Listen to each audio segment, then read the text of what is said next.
ಪುರಿಯು ಇವತ್ತು ಸುಟ್ಟು ಬರಿ ಬೂದಿಯಾಗಿರುವುದನ್ನು ಕಂಡೆ.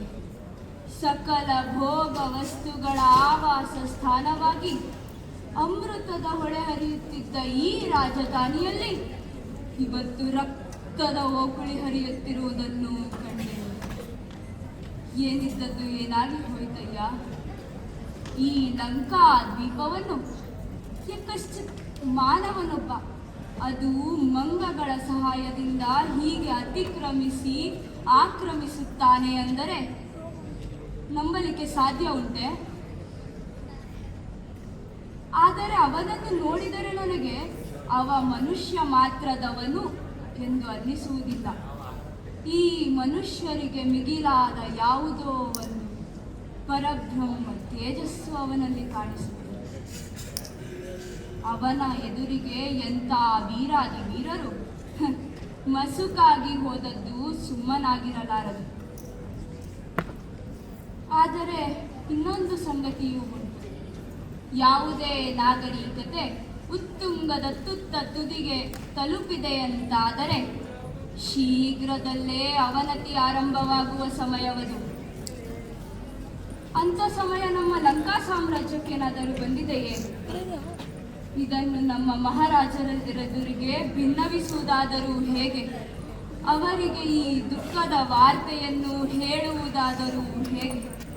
ಹೀಗೆ ಮಾರ್ಗದುದ್ದಕ್ಕೂ ಯೋಚಿಸುತ್ತಾ ರಾವಣೇಶ್ವರನ ಭವನದ ಎದುರಿಗೆ ಬಂದಿದ್ದೇನೆ.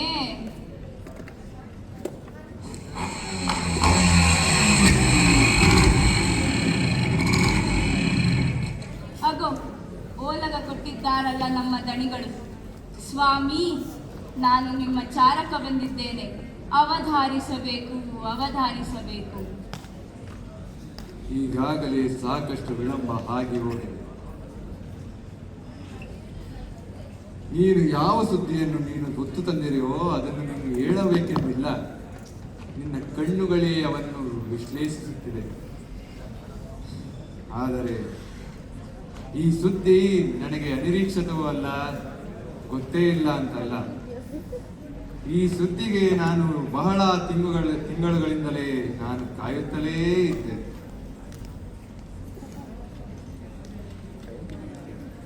ಮಹಾಪ್ರಭು ಖಳಖುಲೋತ್ತಮ, ಚಿತ್ತವಿಸು ಖಳಖುಲೋತ್ತಮ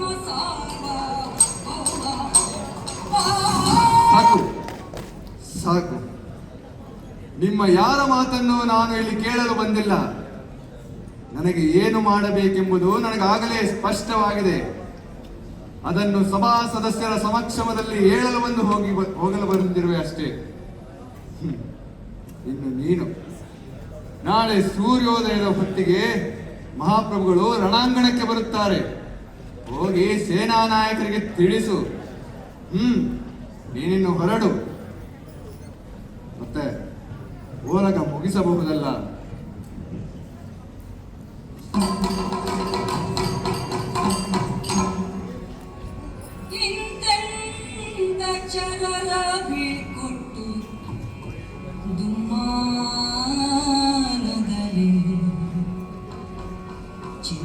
ಚಿಂತಿಸುತ್ತಲ ದಶಾನನ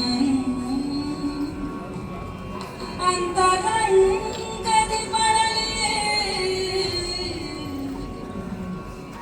ನಯಜಾತೆ ಗೃಹಗೈದೆ ಇಂತು ಶೋಕಿಸುತ್ತಿದ್ದನವನು.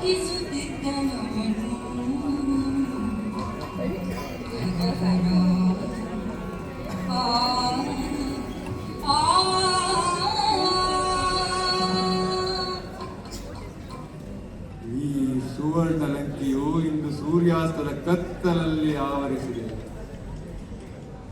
ಆದರೆ ಇನ್ನೊಂದು ಕಾಲ ಇತ್ತು. ಇಡೀ ಲೋಕವೇ ನನ್ನನ್ನು ನೋಡಿ ಹೇಳ್ತಾ ಇತ್ತು, ರಾವಣ ಲೋಕ ರಾವಣ. ಬಾಲ್ಯದಲ್ಲಿ ತಂದೆಯ ಪೋಷಣೆಯಿಂದ ವಂಚಿತನಾಗಿ ತಾಯಿಯ ಮಮತೆಯಲ್ಲಿ ಬೆಳೆದ ಕೂಸು ನಾನು. ಮನೆಯಿಲ್ಲ, ಮಠವಿಲ್ಲ. ಕಿತ್ತು ತಿನ್ನುವ ಬಡತನ, ನನ್ನ ವಾಸ್ತವದ ದುಸ್ಥಿತಿ ದುರ್ಗತಿಗಳನ್ನೇ ನಾನು ಅಲ್ಲಿ ಅವಕಾಶಗಳನ್ನಾಗಿ ಮಾಡಿಕೊಡ್ತೇನೆ.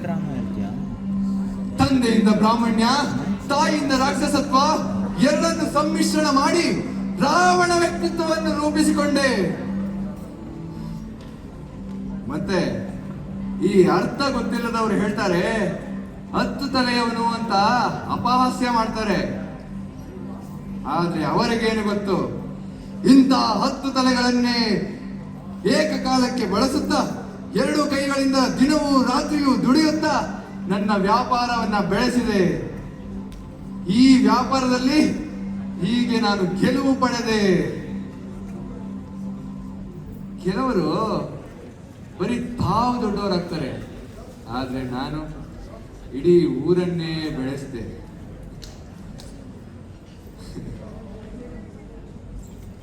ಹೌದು, ಈ ಎಲ್ಲಾ ನಾಯಕರ ಹಾಗೆ ನಾನು ಕೂಡ ಒಂದಲ್ಲ ಒಂದು ಸಮಯದಲ್ಲಿ ತಪ್ಪು ಮಾಡಿದವನೇ. ನಾನೇನಾದ್ರು ಈ ಸ್ಥಿತಿಲಿ ಇದ್ದೀನಿ ಅಂದ್ರೆ ಅದಕ್ಕೆ ಕಾರಣನಾದ್ರೂ ನಾನೇ ಹೊರತು ಇನ್ಯಾರು ಅಲ್ಲ. ಈ ಜನ ಹೇಳ್ತಾರೆ ಒಳ್ಳೆಯ ಕೆಲಸ ಮಾಡಿ ಹೆಸರುವಾಸಿಯಾಗಿದ್ದ ಈ ರಾವಣ ಒಬ್ಬ ಹೆಣ್ಣಿನ ವ್ಯವಹಾರಕ್ಕೆ ಬಿದ್ದು ಕೆಟ್ಟವನಾದ ಅಂತ. ಆದ್ರೆ ಅದು ಅವರು ನೋಡುವ ದೃಷ್ಟಿ ದೋಷವೇ ಹೊರತು ನನ್ನ ತಪ್ಪಲ್ಲ. ಒಟ್ನಲ್ಲಿ ಮತ್ತೆ ನಾನು ಅಂತಲ್ಲ, ಶ್ರೀರಾಮಚಂದ್ರ ಅಂತಲ್ಲ, ಈ ಲೋಕದಲ್ಲಿರೋ ಪ್ರತಿಯೊಬ್ಬರು ಕೂಡ ಈ ಜೀವನವೆಂಬ ಪರಮಪದ ಸೋಪಾನ ಪಟದಲ್ಲಿ ಹಾವು ಏಣಿ ಆಟ ಆಡ್ತಾ ಇರೋರೆ. ಏಣಿ ಹತ್ತದಾಗ ಅನ್ಕೋತೀವಿ ನಾವು ಏನೋ ಸಾಧನೆ ಮಾಡಿದ್ವಿ ಅಂತ, ಖುಷಿಯಿಂದ ಕುಣಿತೀವಿ. ಅದೇ ಹಾವು ಕಚ್ಚಿದಾಗ ಹೀಗಾಯ್ತಲ್ಲ ಅಂತ ಬೇಸರದಿಂದ ಅಳ್ತೀವಿ. ಆದ್ರೆ ಈ ದಾಳ ನಡೆಸ್ತಿರೋದು ನಾವೇ ಆಗಿರ್ಬೋದು, ಆದ್ರೆ ಆಟ ಆಡಿಸ್ತಿರೋದು ಮಾತ್ರ ನಾವಲ್ಲ. ಅಥವಾ ನಾವು ಆಟ ಆಡ್ತಾ ಇದ್ದೇವೆ ಅನ್ಕೊಂತೀವಲ್ಲ, ಅದು ನಮ್ಮ ಭ್ರಮೆ. ಸಾಕು, ನಾನೀಗ ಈ ರಾವಣನ ನಡೆಯನ್ನೇ ತುಸು ಬದಲು ಮಾಡಲು ಬಂದಿರುವೆ. ಮಡದಿ ಮಂಡೋದರಿಯ ಜೊತೆ ಜೀವನ ಪರ್ಯಂತ ಸುಖ ದಾಂಪತ್ಯದಿಂದ ಬಾಳ್ವೆ ಮಾಡಲು ನಿರ್ಧಾರ ಮಾಡಿದ್ದೇನೆ. ಈ ಸುಖ ದಾಂಪತ್ಯದಿಂದ ನಾನು ಅವಳೊಂದಿಗೆ ಹಾವು ಏಣಿ ಆಟ ಆಡಬೇಕೆಂದಿದ್ದೇನೆ. ಆದರೆ ಇಲ್ಲಿ ಇವರ ಕಥೆ ಮಂಡೋದರಿ ಮತ್ತು ಸೀತಾದೇವಿ. ಒಬ್ಬಳು ನಾನು ನೆಚ್ಚಿದ ಮಾನ್ವಿ, ಇನ್ನೊಬ್ಬಳು ನಾನು ನೆಚ್ಚಿಸುತ್ತಿರುವ ಮಾನ್ವಿ. ಒಬ್ಬಳು ಜೀವನ ಅಂತ ಏನು ಅಂತ ಹೇಳ್ಕೊಟ್ಟು, ಇನ್ನೊಬ್ಬಳು ಜೀವನನ ಹೇಗೆ ಮುಂದುವರಿಸಬೇಕು ಅಂತ ಒಂದು ಹೊಸ ದಾರಿ ತೋರಿಸಿದ್ರು. ಆದ್ರೆ ಒಂದಂತೂ ಸತ್ಯ, ಇವರಿಬ್ರಿಗೂ ನಾನು ಯೋಗ್ಯನಾಗಿ ಬಾಳ್ವೆ ಮಾಡಕ್ಕೆ ಸಾಧ್ಯವಾಗಿಲ್ಲ. ಈ ದುಃಖ ನನಗೆ ಯಾವಾಗಲೂ ಕಾಡ್ತಾನೆ ಇರುತ್ತೆ. ಆದರೆ ನಡೆನುಡಿಗಳ ಸಂಗತಿ ಏನೇ ಇರಲಿ, ಇವತ್ತಿಗೂ ನಾನು ಲೋಕ ರಾವಣನೇ. ಮತ್ತೆ ನನಗೆ ರಾಮನಿಗಿಲ್ಲದ ಒಂದು ಅವಕಾಶ ಉಂಟು. ಏನ್ ಗೊತ್ತಾ, ಆ ರಾಮನಿಗೆ ವಂಶ ಪಾರಂಪರ್ಯವಾಗಿ ಬಂದ ಒಂದು ಸಾಮ್ರಾಜ್ಯವಿತ್ತು. ಆ ಸಾಮ್ರಾಜ್ಯದಲ್ಲಿ ಅವನು ರಾಜನಾಗಿದ್ದ. ಹುಡ್ತಾನೆ ಚಿನ್ನದ ಬಟ್ಟೆ ಹಾಕೊಂಡು ಹುಟ್ಟಿದವನು. ಆದ್ರೆ ನಾನು ಹುಟ್ಟಿದ್ದೇ ಕಾಡಲ್ಲಿ, ಮೊದಲು ಹಾಕಿದ್ದೇ ನಾರು ಬಟ್ಟೆ. ಆದ್ರೆ ರಾಮ ಈಗ ವನವಾಸಕ್ಕೆ ಬಂದಿದ್ದಾನೆ, ಆದ್ರೆ ನಾನು ಬೆಳೆದದ್ದೇ ವನವಾಸದಲ್ಲಿ.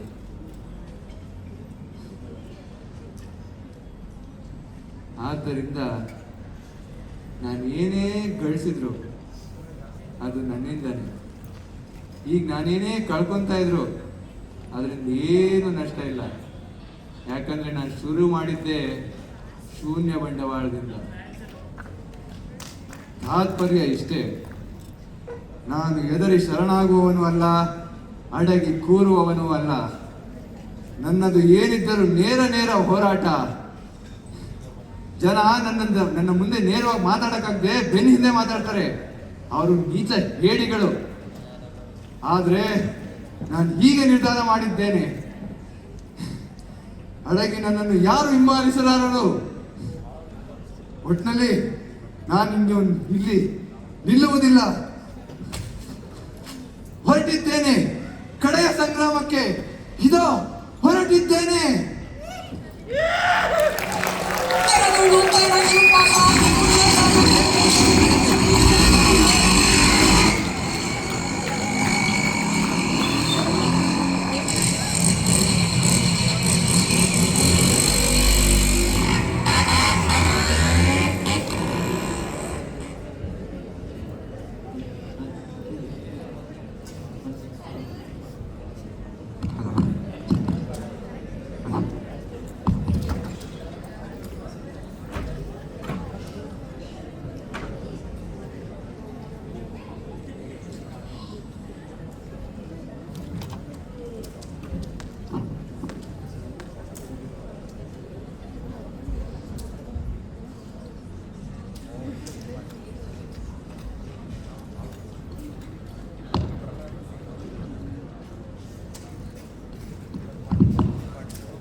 ಸ್ಪಾಟ್ ಇದೆ ಅಲ್ವಾ?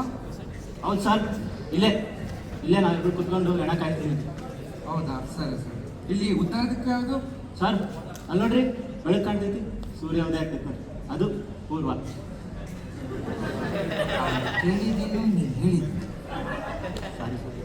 ನೀವು ಕೇಳ್ಕೊತಿದ್ರಿ ಮತ್ತೆ. ಸರ್, ಈಗ ನೀವು ನಿಂತ್ಕೊಂಡಿದ್ದೀರಲ್ಲ ಅಲ್ಲೇ, ನಾನು ಆ ಕಡೆ ಮುಖ ಮಾಡಿದ್ದೆ, ಅವ ಈ ಕಡೆ ಮಾಡಿದ್ದೆ. ಸರಿ ಸರಿ ಆಯ್ತು. ಬಾಡಿ ಯಾರು ಮಲಗಿಸಿದ್ರಿ? ಸರ್ ಇಲ್ಲಿ ಈ ಬಿಳಿ ಕುದುರೆ ಇದೆಯಲ್ಲ, ಇದು ಕೆಳಗಡೆ ಬಾಡಿ ಇದೆ. ಬಾಡಿ ಐತಿದೆ. ಹೌದಲ್ವ ಸರ್, ತಾಯಿ ಬಾಡಿ ಅಲ್ಲಿ ಇರಲಿಲ್ಲ ಸರ್. ಹೌದು ಸರ್, ನಾನು ನೋಡಿದ್ದೆ. ಕರ್ಮ. ಇದು ನಮ್ಮ ಎಸ್ ಟಿ ಸರ್ಗೆ ನಾನು ಇದೇ ಹೇಳ್ತಿದ್ದೆ ಯಾವಾಗ, ಈ ಬಯಲುಸೀಮೆ ಜನರನ್ನ ಇಲ್ಲಿ ಟ್ರಾನ್ಸ್ಫರ್ ಮಾಡಿಸ್ಕೋಬೇಡಿ ಅಂತ. ಆದರೆ ಎಸ್ ಪಿ ಸಾಹೇಬ್ರು ನಾನು ಹೇಳಿದ ಮಾತೆ ಕೇಳಲ್ಲ. ಇವರು ಇನ್ನ ಟ್ರಾನ್ಸ್ಫರ್ ಮಾಡಿಸ್ಕೊತಾರೆ. ಇಲ್ಲಿರೋ ಎರೆಹುಳನ ಅಂತ ಕಾಣಿಸ್ಕೊತಾರೆ, ಸತ್ತಿರೋ ಹೆಣ ಎದ್ದೋಗ್ಬಿಟ್ಟಂತ ಕಾಣಿಸ್ಕೊತಾರಪ್ಪ. ಅಯ್ಯೋ ಬಿಡಿ ಸಾಹೇಬ್ರೆ, this in a way totally natural. ರಾತ್ರಿ ಹೊತ್ತು ಕಣ್ಣಿಗೆ ಏನೇನೋ ಕಾಣಿಸ್ತಿರ್ತವೆ. ವಿಜುವಲ್ ಹ್ಯಾಲ್ಯುಸಿನೇಷನ್ ಸಿಂಡ್ರೋಮ್, VHS ಅಂತಾರೆ ಇದಕ್ಕೆ. ಅಯ್ಯೋ, ಬೆಳಗ್ಗೆ ಚಟ್ಟಿ CHS ಆಯ್ತಿದ್ದು. ನೀವು ಮುಖಾಮುಖಿ ನೋಡ್ಕೊತಿದ್ದೀರಾ ಅಲ್ಲಿ, ಪೋಸ್ಟ್ಪೋಡ ರೆಡಿ ಮಾಡೋಗ್ರಿ.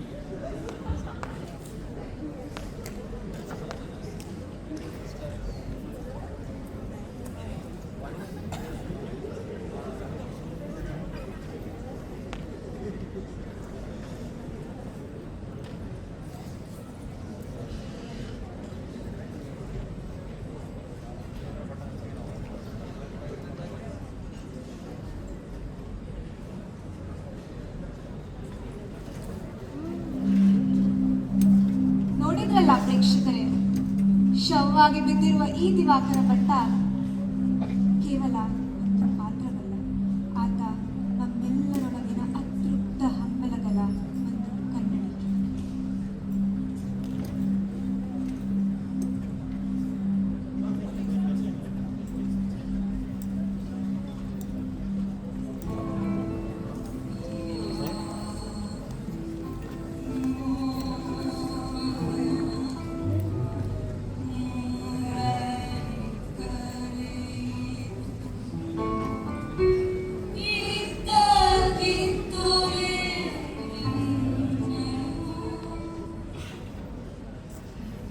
ಈಗ ಕೇಳಿಸ್ಕೊಂಡ್ರಲ್ವಾ ಹಾಡು, ಅದು ಕೇವಲ ಸಾವಿನ ಕರೆಯಲ್ಲ. ಅದು ತನ್ನನ್ನು ತಾನೇ ಮರೆತು ಓಡುತ್ತಿರುವ ಮನುಷ್ಯನಿಗೆ ವಾಸ್ತವದ ಕಡೆಗೆ ಮರಳಿ ಬಾ ಎಂದು ಪ್ರಕೃತಿ ನೀಡುತ್ತಿರುವ ಎಚ್ಚರಿಕೆ. ದಿವಾಕರ ಭಟ್ಟ ಇಂದು ಇಲ್ಲಿ ನಿಶ್ಚಲವಾಗಿ ಬಿಟ್ಟಿದ್ದಾರೆ. ಆದರೆ ಆತ ಬಿಟ್ಟಿರುವ ಪ್ರಶ್ನೆಗಳು ಇಂದು ನಮ್ಮ ಮುಂದಿವೆ. ನಾವು ಹತ್ತುತ್ತಿರುವುದು ಅಧಿಕಾರದ ಏಣಿಯನ್ನು ಅಥವಾ ಮನುಷ್ಯತ್ವದ ಮೆಟ್ಟಿಲುಗಳನ್ನು? ಅಧಿಕಾರದ ಏಣಿಯನ್ನು ಹತ್ತರೆ ಒಂದು ದಿನ ಕುಸಿದು ಬೀಳಲೇಬೇಕು. ಆದರೆ ಮನುಷ್ಯತ್ವದ ಮೆಟ್ಟಿಲುಗಳನ್ನು ಹತ್ತಿದವನು ಎಂದಿಗೂ ಅಜರಾಮರ.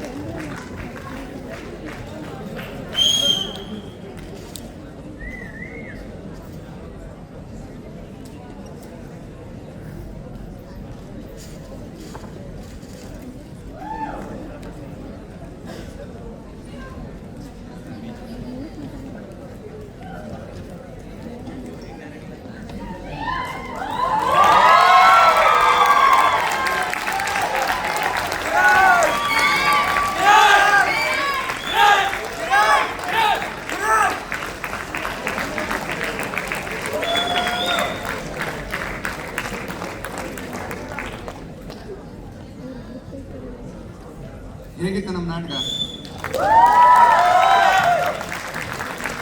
ಇದೊಂದು ಹೊಸ ಪ್ರಯತ್ನ. ಅಂದರೆ ಕೇವಲ ಕಾಮಿಡಿ ಅಥವಾ ಒಂದು ಒಳ್ಳೆ ಕಥೆ ಇರೋ ಒಂದು ನಾಟಕ ಮಾಡೋದ್ಕಿಂತ ಈ ರೀತಿ ಒಂದು ಸಸ್ಪೆನ್ಸ್ ಥ್ರಿಲ್ಲರ್ನು ಕೂಡ ನಿಮ್ಮ ಮುಂದೆ ಪ್ರಯೋಗ ಮಾಡಬೇಕು ಅಂತ ಆಸೆ ಇತ್ತು. ಅದರಿಂದ ಇದನ್ನು ಎಷ್ಟಾಗುತ್ತೋ ಅಷ್ಟು ನಮ್ಮ ಕೈಲಿ ಅಚ್ಚುಕಟ್ಟಾಗಿ ಮಾಡ್ಕೊಟ್ಟಿದ್ದೀವಿ ಅಂತ ಅಂದ್ಕೊತೀನಿ. ಪಾತ್ರಗಳನ್ನ ಪರಿಚಯ ಮಾಡ್ಕೊಳ್ಳೋ ಸಮಯ.